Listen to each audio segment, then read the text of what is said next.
Au sommet de cette édition de l'actualité, la CEDEAO suspend la Guinée de toutes les instances de décision et demande un retour à l'ordre constitutionnel et la libération immédiate du président Alpha Condé. Le sommet extraordinaire de l'organisation sous-régionale consacrée à la situation politique en Guinée à suivre dès l'entame de ce journal. Également dans ce journal, la reprise des activités gouvernementales. Après une pause de quelques semaines, l'exécutif burkinabé annonce de grands chantiers pour le dernier trimestre de l'année 2021. Rentrée gouvernementale et premier conseil des ministres, les dossiers prioritaires du moment, dont celui de la réouverture du lycée Philippe Zenda Kaboré, c'est à suivre dans quelques instants. Et puis le match héroïque des étalons du Burkina Faso contre les Fennecs d'Algérie. Un résultat nul d'un but face à la championne d'Afrique. Nous irons au grand stade de Marrakech pour la copie de la rencontre livrée par les poulains de Kamoumalo. Bonsoir à tous.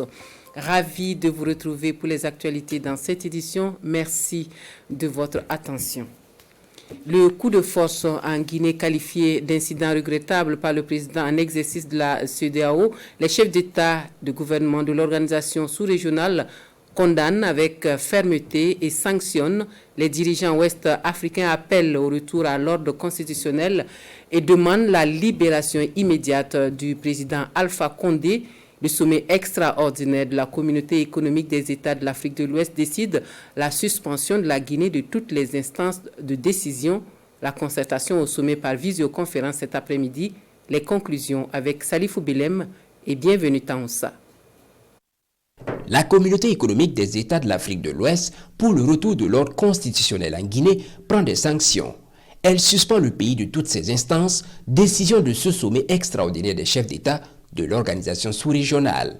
Des chefs d'État qui se disent très préoccupés par la situation sociopolitique en Guinée suite au coup d'État du 5 septembre dernier. Les chefs d'État ont exprimé leurs vives préoccupations, ont exigé le respect de l'intégrité physique du président Alpha Condé et de toutes les personnes arrêtées, la libération immédiate du président Alpha Condé et de toutes les personnes arrêtées, le retour à l'ordre constitutionnel. La CEDEAO a décidé de suspendre la Guinée de toutes les instances de décision au niveau de la CEDEAO. Les chefs d'État de la CEDEAO demandent à l'Union africaine et aux Nations unies d'endosser ces décisions. Ils prévoient dès demain l'envoi d'une mission pour discuter avec les nouvelles autorités guinéennes. Une mission de haut niveau devrait être envoyée par la CEDEAO en Guinée dès demain même pour donc discuter avec les nouvelles autorités et à l'issue donc de cette mission, la CEDEAO devrait pouvoir réexaminer ses positions. Ce sommet extraordinaire tenu en visioconférence se penche également sur le Mali. La CEDEAO, qui souhaite que les élections présidentielles et législatives s'y tiennent à bonne date, demande aux autorités maliennes d'affiler le chronogramme pour avoir un calendrier clair. Retour à l'actualité nationale avec de grands chantiers en perspective pour le dernier trimestre de l'année 2021. Le temps de repos n'en était pas un pour certains membres du gouvernement qui disent avoir mis à profit cette pause de quelques semaines pour traiter des dossiers prioritaires. Ils ont confié tout cela aux journalistes ce matin à Kosiam à la reprise des activités gouvernementales. Césaire Carrefour, Maïmouna Traoré ont suivi cette rentrée de l'exécutif burkinabé. Reprise de service pour les membres du gouvernement après quelques semaines de vacances. Des vacances qui n'ont pourtant pas été du tout repos pour les ministres qui disent avoir consacré cette période au traitement de certains dossiers urgents. Ça fait plaisir qu'on retrouve le Conseil des ministres, surtout au lendemain d'une belle prestation des étalons. Et je pense que ça nous donne beaucoup d'énergie pour aborder les chantiers qui nous attendent pour ce dernier trimestre. Nous avons continué à travailler sur l'ensemble des activités qui sont déroulées dans notre département, en nous organisant en interne de telle sorte qu'aucun dossier ne souffre dans cette période où, avec les partenaires à l'international avec qui nous travaillons, les gens sont plus ou moins effectivement dans un ralentissement de leurs activités, du fait que ce seront aussi des vacances un peu partout, que ce soit dans le secteur privé, un peu partout. Mais là où il y avait la nécessité d'accompagner un acteur du privé, d'accompagner un artisan, d'accompagner un commerçant, de travailler sur des réformes, notamment sur le niveau référentiel. Tout a été mis en œuvre effectivement donc, pour que nous puissions continuer à servir notre pays. On est resté sur place parce qu'on avait la conduite du bac. Après le bac, il faut préparer la rentrée universitaire, qui est aussi pour bientôt, puisque la rentrée administrative est déjà effective.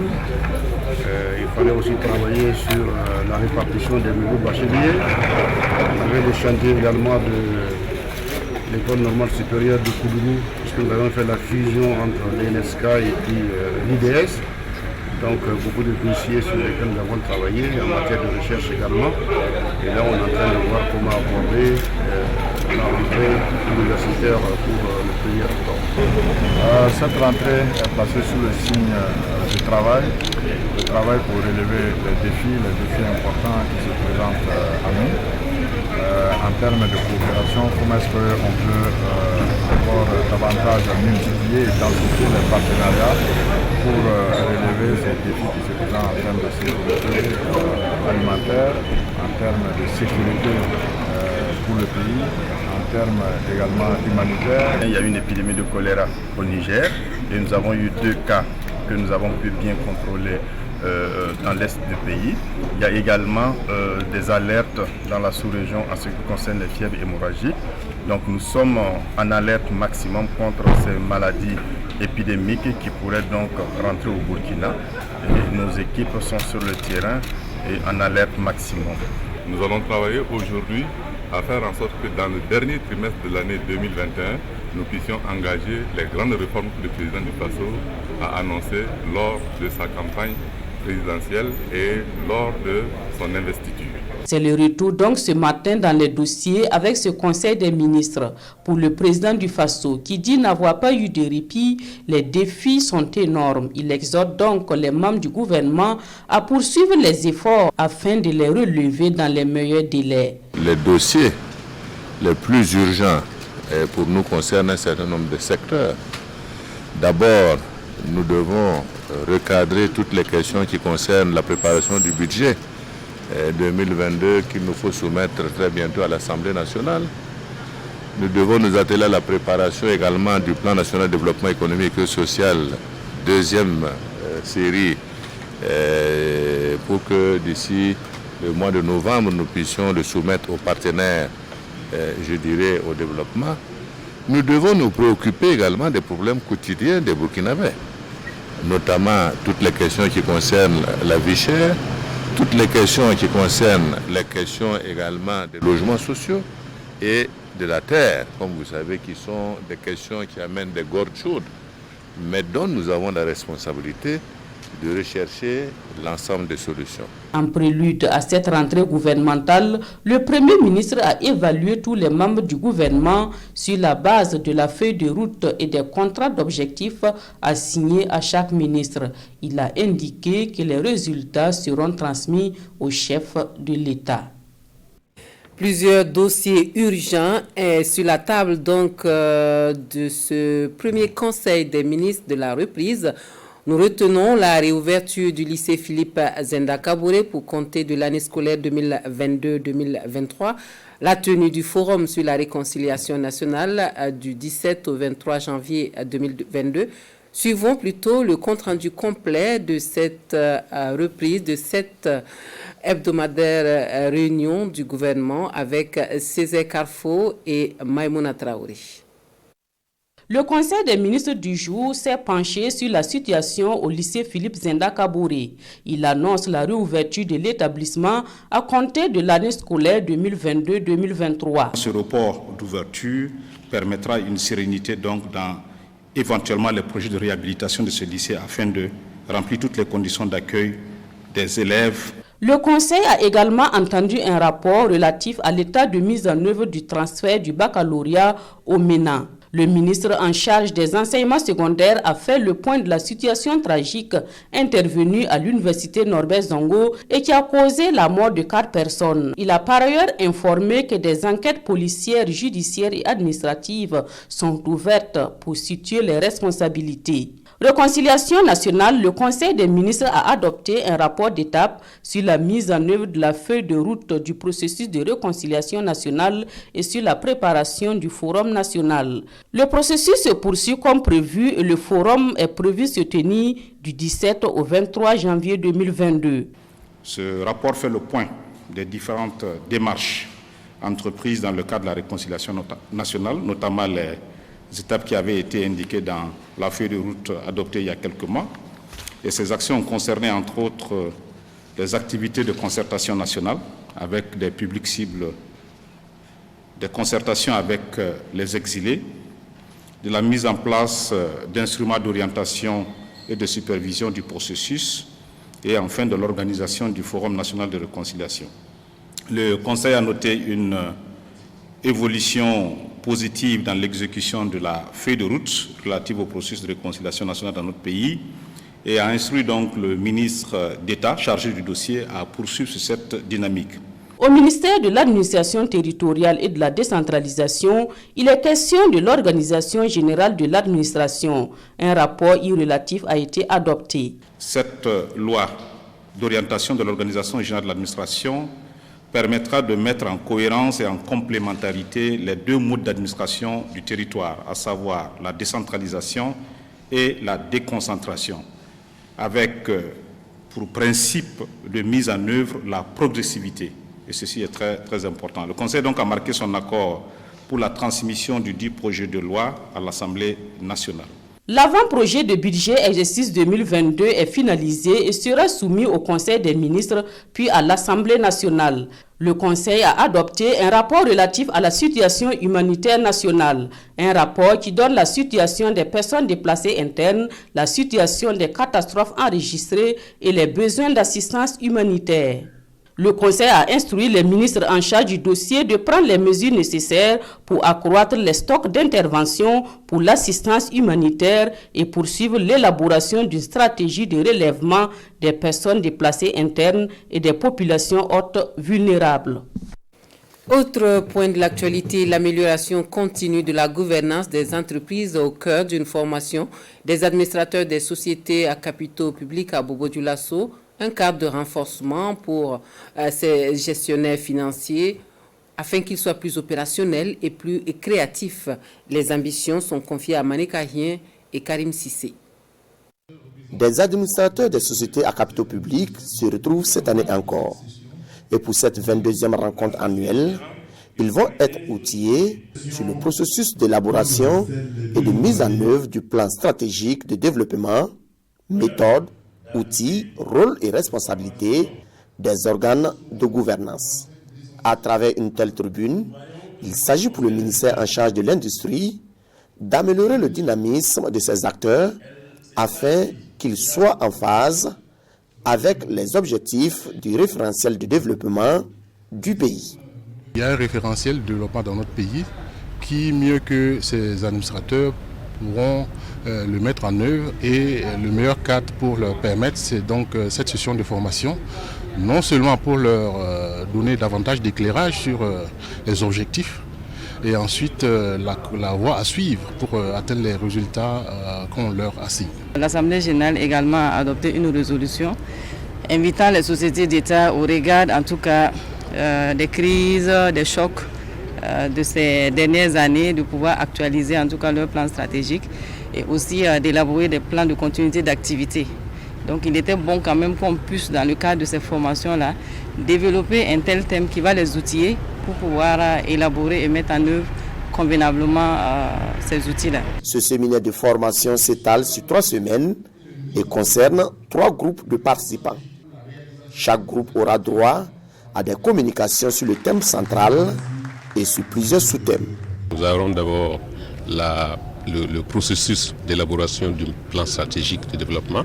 Ça veut dire que nous allons détailler les différentes phases d'élaboration et ensuite nous allons mettre en place, donner les différents outils pour permettre la mise en œuvre du plan stratégique. Il est prévu en marge de cette 22e session de formation des administrateurs des sociétés à capitaux publics, des séances de collecte de poches de sang et des sorties touristiques dans la région des Hauts-Bassins. Le lancement de la phase générale du recensement et d'enrôlement des autres assujettis à la déclaration d'intérêt et de patrimoine, c'est demain 9 septembre. Le contrôleur général d'État est sur le plateau du journal télé du 13h pour des précisions sur l'opération. Nous écoutons le professeur Luc Marius Ibriga. en plus des membres de l'exécutif et du législatif, qui eux font leur déclaration de manière manuscrite et qu'ils déposent au Conseil constitutionnel, tous les autres assujettis font la déclaration en ligne. Ce sont les membres du pouvoir judiciaire, les autres membres des pouvoirs administratifs et politiques, par exemple les chefs de partis politiques doivent faire leur déclaration, les personnalités civiles et militaires doivent faire leur déclaration, et même les maires et les directeurs des organes de presse doivent faire leur déclaration pour garantir l'intégrité des serviteurs de l'État et d'affermir la confiance du public envers les institutions. Voilà l'objectif qui est visé à travers la déclaration d'intérêt et de patrimoine, puisque c'est une balance que l'on fait à l'entrée de fonction et à la fin. Et chaque année, vous êtes tenu de faire la déclaration. Et si d'aventure, avant la fin de l'année, vous avez dans votre patrimoine des biens importants, des changements substantiels, vous êtes tenu aussi de le déclarer. L'article 29 dit que si vous ne faites pas votre déclaration à temps, c'est-à-dire vous avez 30 jours pour le faire, ben, en ce moment, après exploit d'huissier, on peut vous retenir un quart de vos émoluments. Si vous faites une fausse déclaration ou que après l'exploit d'huissier, vous ne déclarez toujours pas, on peut prendre le tiers de vos émoluments. Et la loi prévoit à l'article 65, qui a été repris dans le code pénal, le défaut de déclaration ou de fausse déclaration est puni d'une amende, d'un emprisonnement de 6 mois à 5 ans et d'une amende de 500 000 à 2 millions de francs. C'est un partenariat qui devrait booster les activités dans le monde de l'artisanat, celui qui vient d'être scellé entre la Société nationale des hydrocarbures et la Chambre des métiers de l'artisanat. Les principales motivations donc de cette collaboration dans ce reportage de Césaire Carrefour et Abdel Aziz Yagibou. La Société nationale burkinabé des hydrocarbures Sonabi et la Chambre des métiers de l'artisanat du Burkina SEMABF marquent ainsi le démarrage officiel d'une collaboration. Ce partenariat scellé par ces signatures vient soutenir les efforts du gouvernement en matière de création d'emplois. Pour Louise Ango, ministre déléguée de l'artisanat, cette collaboration est la bienvenue. La plupart des artisans aujourd'hui manquent de moyens financiers, manquent d'équipement. Et même quand ils arrivent à produire des produits artisanaux, ils ont du mal à écouler. Et donc nous sommes dans l'objectif de pouvoir rechercher des marchés d'écoulement de leurs produits. Nous sommes dans l'objectif de pouvoir rechercher des partenaires avec lesquels ils peuvent travailler à pouvoir se faire valoriser. Pour les premiers responsables de la Sonabi, l'artisanat est un secteur porteur de l'économie nationale. Avec cette collaboration, donc, tous les marchés publics de la nationale des hydrocarbures y relatifs reviennent de facto aux artisans membres de la SEMABF. La présidente de la Chambre des métiers du Burkina a quant à elle réitéré sa détermination à respecter à la lettre les engagements qui découlent de cette collaboration. C'est un secteur porteur de beaucoup d'espoir pour le développement de notre pays qui emploie beaucoup de personnes et donc pouvoir apporter notre modeste contribution à son développement est déjà pour nous un objectif suffisant pour agir dans ce sens. C'est la qualité de nos produits que nous allons les fournir qui servira en tout cas de confiance par rapport à notre convention et cela va traduire le développement d'autres marchés au profit des artisans. Le secteur de l'artisanat couvre plus de 200 métiers et compte plus de 2 millions d'artisans pour une contribution au PIB estimée à 30%. 10 ans que le Fonds national de la recherche et de l'innovation contribue au financement des activités de la recherche et de l'innovation. Un 10e anniversaire dont la célébration est prévue pour octobre prochain. Les responsables du Fonds RID font l'annonce aux hommes de médias et dévoilent les activités au programme de cet anniversaire à venir. Les détails avec Kwale Nebié et Sekou Zongo. Le Fonds national de la recherche et de l'innovation pour le développement FONRID annonce la tenue de son 10e anniversaire du 13 au 15 octobre prochain. Face aux femmes et hommes de médias, les conférenciers dévoilent les activités au programme de cet événement. C'est vraiment présenter le FONRID à la nation. C'est très important pour que chacun sache ce que le FONRID a fait durant ces 10 années, puisqu'il y a près de 151 projets qui ont été financés sur la base donc, de l'appui du gouvernement, de l'État, pour permettre donc à des chercheurs de valoriser les résultats de leur recherche. C'est très important. Et cela va se faire à travers plusieurs activités. On peut citer par exemple des conférences qui auront lieu, des panels qui auront lieu et une soirée très importante gala où des récompenses seront remises donc à des lauréats. Les sources de financement et les conditions pour bénéficier de ce financement sont autant de préoccupations soulevées par les journalistes à cette conférence de presse. Nous avions 2 sources de financement, même étatiques, chez nous. Il y a notre budget classique, comme je dis, c'est autour d'1,5 milliard chaque année. Sur ces ressources-là, nous avons régulièrement chaque année un appel à projet. Et là, le plafond, c'est 30 millions par projet. Un projet, c'est maximum 3 ans. Vous pouvez le faire sur 1 an, ou 2 ans, ou 3 ans, c'est à vous qui écrivez votre offre, qui dites, je vais faire ce projet-là sur tant d'années, mais pas plus de 3 ans. Le Fonds RID est un fonds mis en place par l'État burkinabé. Il intervient entre autres dans le domaine de l'agriculture, de l'élevage, de la pêche, de l'environnement et de la transformation agroalimentaire. En sport, 1 but partout, c'est le score d'un match qualifié d'héroïque livré hier au grand stade de Marrakech par les étalons du Burkina Faso contre les Fennecs d'Algérie. Kamou Malo et ses poulains peuvent s'enorgueillir d'avoir tenu en échec la championne d'Afrique. Retour donc sur la rencontre avec nos envoyés spéciaux Daouda Ouattara et Mahamadi Wena. Les étalons version Kamou Malo tiennent enfin leur match référence. 2 buts partout entre le Burkina Faso et l'Algérie. La jeunesse, la détermination et le talent étaient dans cette opposition. Une opposition dont l'entame a été très difficile pour les poulets de Kamou Malo. Les Burkinabés sont constamment en retard et multiplient les fautes. L'Algérie, très menaçante, finit par faire plier la défense burkinabé sur ce contre. Islam Slimani à la 17e minute sert le vieux briscard Soufiane Fegouli et c'est l'ouverture du score. Ce but réveille contre toute attente des étalons qui manquent cependant de lucidité dans la surface algérienne. À la 24e minute sur cette offensive des Algériens, Hervé Kofi Kouakou est impérial. Le match est intense, les étalons poussent pour égaliser, les Fennecs recherchent le break. 32e minute, Islam Slimani met au vent le capitaine Issoufou Dayo. Mais Hervé fait échec à la tentative de l'attaquant algérien. Les étalons sont toujours en vie mais retournent au vestiaire avec ce but encaissé à la 17e minute. La seconde période du match est nettement en faveur des étalons qui créent des misères à la défense algérienne. À la 63e minute, Lassina Traoré centre. Faisal Tapsoba jaillit et égalise pour les étalons.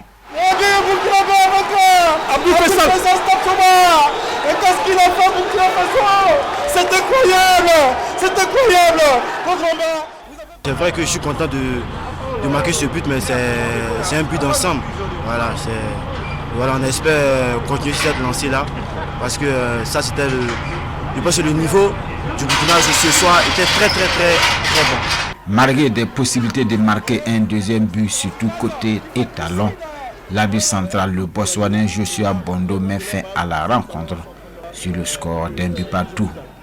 Un match héroïque des étalons vu le contexte et la qualité de l'adversaire. Ce genre de match, le coach n'a pas beaucoup de travail parce que le match en lui-même est motivant. Donc ça fait que les enfants, vous avez vu qu'ils ont mis l'intensité qu'il fallait, ils ont mis la technicité qu'il fallait. Alors à un moment donné, j'ai cru que mon équipe était celle d'Algérie.